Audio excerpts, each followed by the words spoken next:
Tu as besoin de dessiner des fenêtres en perspective, des portes en perspective.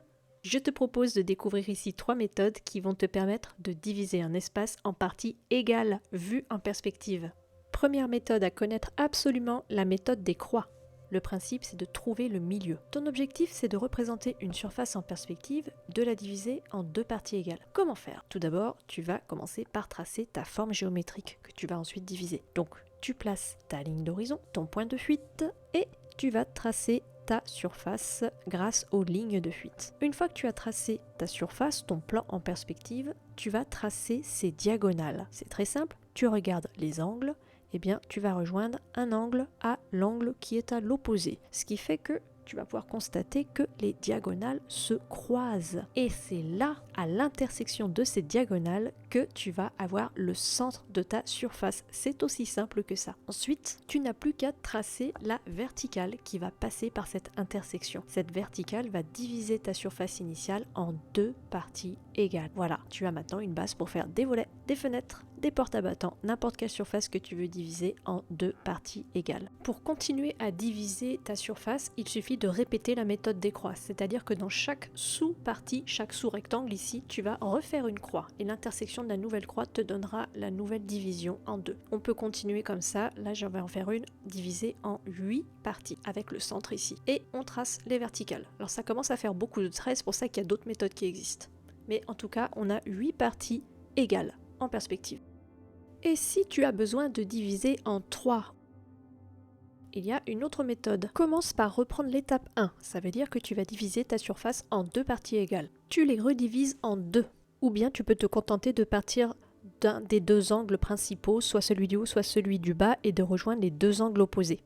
En tout cas, c'est maintenant que ça va changer par rapport à la division en 2. Tu vas repérer l'intersection des angles, ceux qui sont créés entre tes nouveaux traits et l'ancienne croix. Et c'est à cet endroit que tu vas pouvoir tracer tes verticales et diviser ta surface en 3 parties égales vues en perspective. Ce qui est bien avec cette méthode, c'est qu'en plus, tu as également la division dans l'autre sens. Tu as 3 parties égales dans un sens ou dans l'autre. Voici une méthode géniale pour découper un espace en perspective en portions égales en choisissant le nombre de sections de ton choix. Pour commencer, tu dessines toujours ton plan en perspective. Et ensuite, tu vas diviser verticalement en parties égales la ligne qui est la plus proche de toi. Par exemple, si tu veux diviser l'espace en 8 parties égales, sépare la verticale en 8 segments.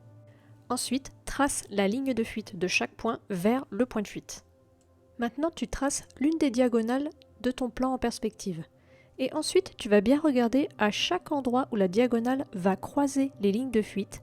Et bien, chacune de ces intersections, c'est là que tu vas pouvoir placer tes verticales pour diviser ton plan en parties égales. Et tu te retrouveras avec 8 parties égales. Allez, pour finir, il existe une autre méthode qui te permet de diviser rapidement un espace en parties égales. Je l'appelle la méthode de la ligne parallèle. En fait, on va tracer une ligne parallèle à l'horizon et c'est très utile quand tu as beaucoup de divisions à faire. Tu vas d'abord placer tes divisions à plat sur cette fameuse ligne parallèle et ensuite tu les reporteras grâce à tes fuyantes sur ton plan en perspective. Donc commence par dessiner les segments. Tu divises cette ligne en segments égaux de la taille de ton choix. Donc par exemple, si tu veux diviser en 5 parties égales ton plan, tu vas tracer 5 segments. Et ensuite, tu vas tracer une ligne partant du point le plus éloigné de l'angle de départ et passant par le deuxième angle. Et tu la prolonges jusqu'à l'horizon, ce qui va te donner un point de fuite. À partir de là, tu vas rejoindre chacun des points de tes segments à ce point de fuite. Tu n'as plus qu'à tracer les verticales à l'intersection des lignes de fuite avec le plan en perspective. Et tu obtiens ainsi un espace divisé en parties égales.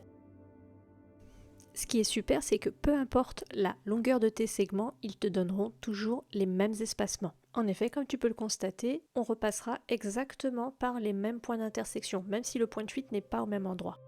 Et pour finir, ce qui est très bien avec cette méthode, c'est que tu peux jouer avec les espacements et les répétitions. Si par exemple tu as besoin de dessiner des arches d'un pont ou des éléments avec un espacement aléatoire, eh bien tu n'as qu'à le placer sur ta ligne parallèle à l'horizon, créer tes segments. Là j'ai créé des segments de 2 cm et de 4 cm alternés et ça va permettre de créer des espaces différents. Tu peux vraiment créer un rythme dans ton espacement en le divisant, mais cette méthode te permet toujours de respecter les proportions dues au raccourci et à l'éloignement. C'est-à-dire que le segment de 2 cm au fond fait la même taille vu en perspective que les 2 autres qui sont en bleu.